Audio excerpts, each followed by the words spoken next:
Welcome back to Historia Prime, the place where we unearth the forgotten secrets of the past to forge a stronger, smarter, and more resilient future. In 2007, an Australian company called Firepower International collapsed overnight. Not a small garage operation, a company that had become one of Australia's biggest sporting sponsors, a company whose chairman, Tim Johnston, had dined with politicians, claimed partnerships with Shell and General Motors, sponsored the Sydney Kings basketball team, the Western Force Rugby Club, and even secured endorsement from a sitting Prime Minister's government through the Australian trade agency Austrade. Over $100 million had poured in from investors across Australia and New Zealand. All of it, every last dollar, was built on a single product, a small pill you dropped into your fuel tank. The pill, Johnston promised, would slash fuel consumption, clean your engine, and cut emissions. When investigators from the Australian Securities and Investments Commission finally moved in, what they found was staggering in its emptiness. No manufacturing plant, no research laboratory, no independent scientific evidence that the pill did anything at all. Johnston fled the country. The money vanished into offshore accounts. Thousands of investors were left holding worthless shares and broken trust. Johnston was eventually banned from managing any company for 20 years, but most of the money was never recovered. Now, why am I opening with this story? Because right now, at this very moment, a nearly identical claim is going viral across the internet, and millions of people are watching. Part 1. The Modern Myth and its Ancient Recipe. The recipe is simple enough to make a medieval alchemist smile. Take pure naphthalene, the active ingredient in old-fashioned mothballs. Crush it. Mix it with acetone, the aggressive chemical solvent most people know as nail polish remover. Pour the mixture into a silicone mold, let it partially dry, and drop the resulting sticky tablet into your gas tank. Total cost? About $1. The promised reward? A 45% increase in fuel mileage. The pitch sounds impressively scientific. Gasoline, the argument goes, does not burn efficiently because the liquid's surface tension prevents perfect vaporization. Up to a third of your fuel supposedly passes through the engine unburned, wasted straight out the tailpipe. The acetone, they claim, shatters that surface tension, breaking fuel droplets into microscopic particles that burn perfectly and cleanly, exposing maximum surface area to oxygen. For anyone struggling with rising fuel costs, anyone who has felt that knot in their stomach, watching the numbers climb at the gas pump, this sounds like a gift from the engineering gods. And that is precisely why it is dangerous, because it taps into something deep in human nature, something that has been exploited by con artists for over a century. The desire to believe that a simple, cheap solution exists for a massive, expensive problem. The promoters of the acetone tablet add one more ingredient to make the story irresistible. They claim that corporate giants like Exxon and Standard Oil have known about this trick since the 1920s and have spent billions suppressing it to keep you dependent on expensive fuel. To understand why so many rational people believe this, and to understand why it is wrong, we need to go back to a genuine corporate crime that actually did happen.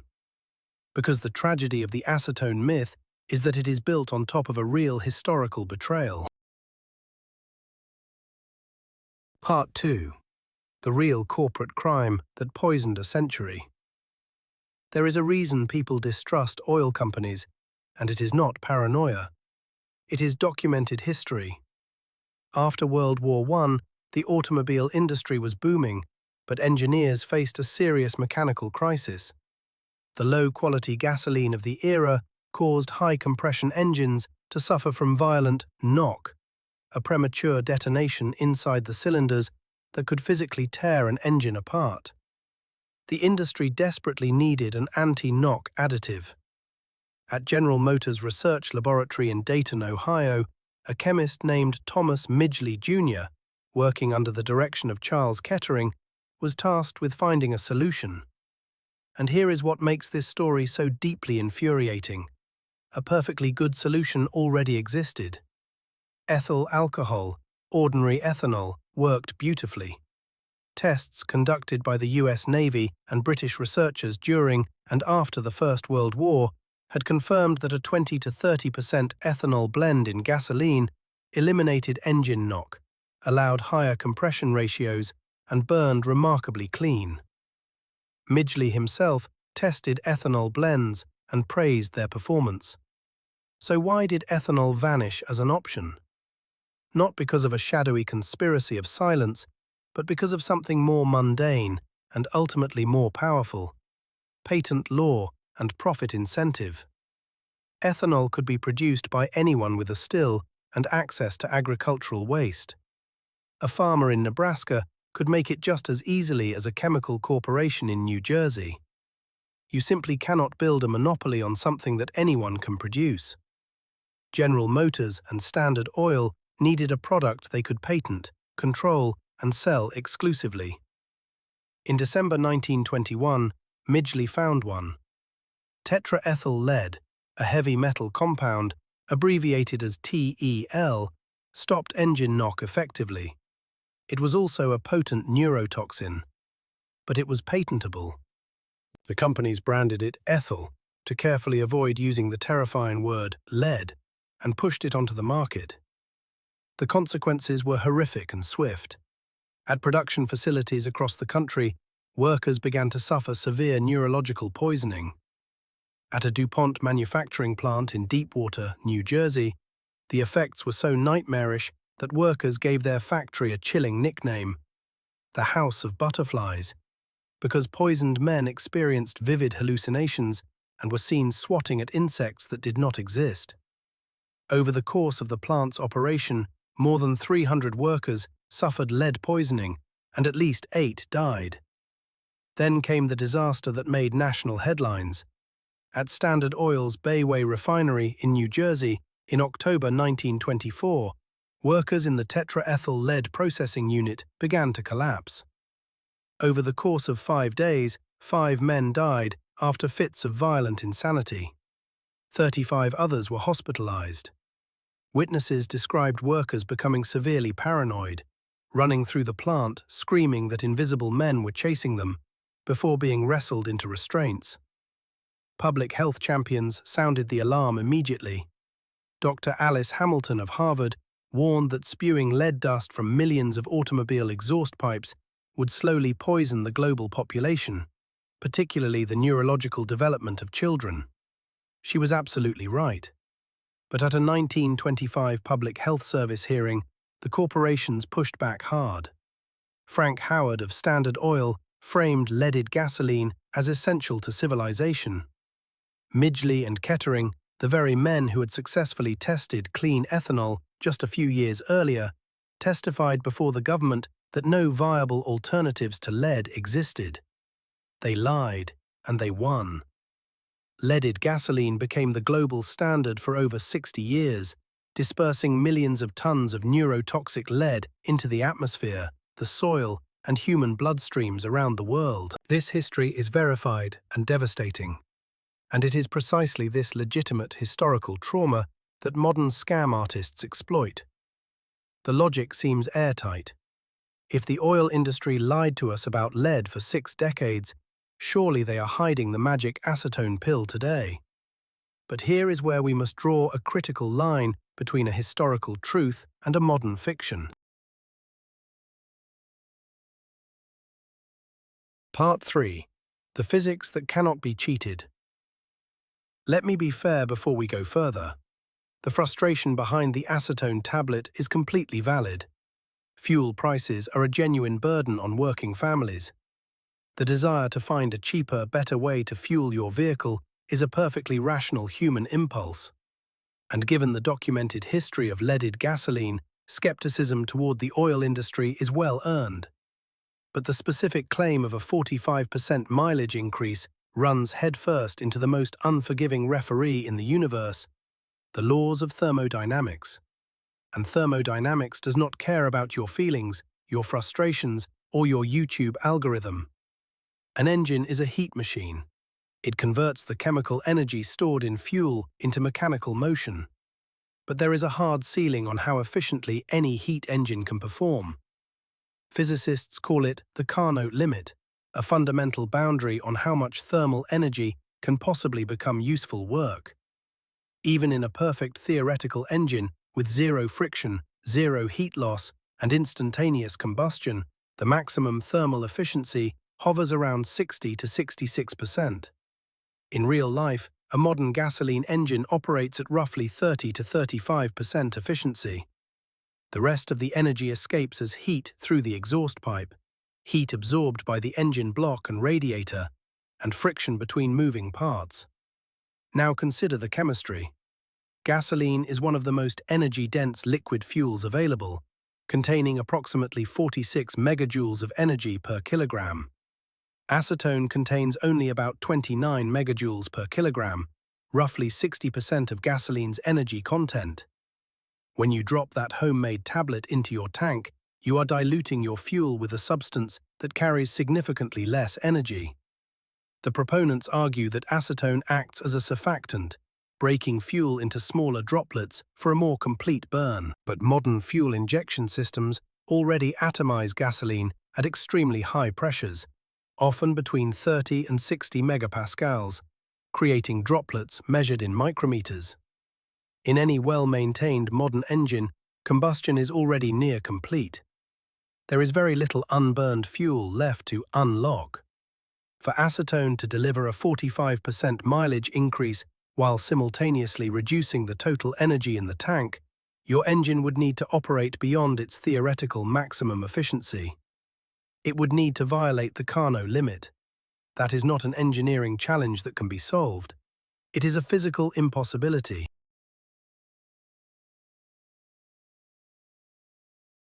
Part 4. What the tablet actually does to your engine. If the $1 tablet simply did nothing, it would be a harmless waste of $1. But the reality is considerably worse. Your car's fuel system is held together by specialized synthetic rubbers called elastomers.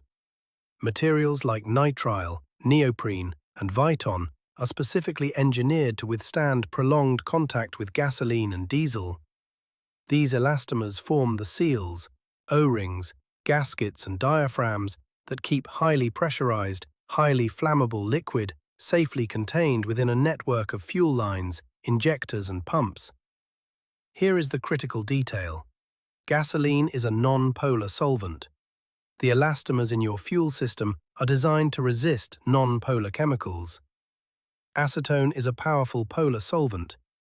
Against polar solvents, those same elastomers are vulnerable. The acetone penetrates the polymer chain structure of the rubber, forcing its way between the molecules. The rubber begins to swell, losing its shape and tensile strength. The plasticizers that keep the rubber flexible get leached out. When the engine cools and the parts dry, those once flexible O-rings and seals shrink, harden, and crack like dried clay. Fuel begins to leak. Injector seals fail. Fuel pump diaphragms rupture. In severe cases, pressurized fuel can spray onto a hot exhaust manifold, and that is how engine fires start. Acetone also attacks the lubricating properties of engine oil. By washing the protective oil film off cylinder walls, it creates direct metal-on-metal contact between pistons and cylinder linings. Mechanics who have inspected engines run with acetone-treated fuel consistently report elevated levels of wear metals in oil analysis. Iron from cylinder walls and crankshafts, copper from bearings, aluminum from pistons. Your engine is grinding itself apart from the inside, particle by microscopic particle. And the naphthalene? Mothball compounds are carbon-dense aromatic hydrocarbons. Far from cleaning your engine, burning concentrated naphthalene generates thick soot and carbon deposits on valves, chokes intake systems, and poisons catalytic converters. The very emissions system that keeps your vehicle legal and streetworthy gets destroyed by the additive that was supposed to help. You are not performing maintenance, you are introducing a mechanical disease. Part 5. 100 Years of Magic Pills. The acetone tablet is not a new idea. It is the latest mutation of a scam that has been running virtually without interruption for over a century. And the pattern is always the same. In 1916, during the desperate resource anxiety of World War I, a man named Louis Enricht held a press conference on Long Island. He invited reporters to inspect the empty gas tank of an automobile, poured in a bucket of water mixed with a mysterious green liquid, and started the car. It ran, the air filled with the smell of bitter almonds. Reporters were astonished.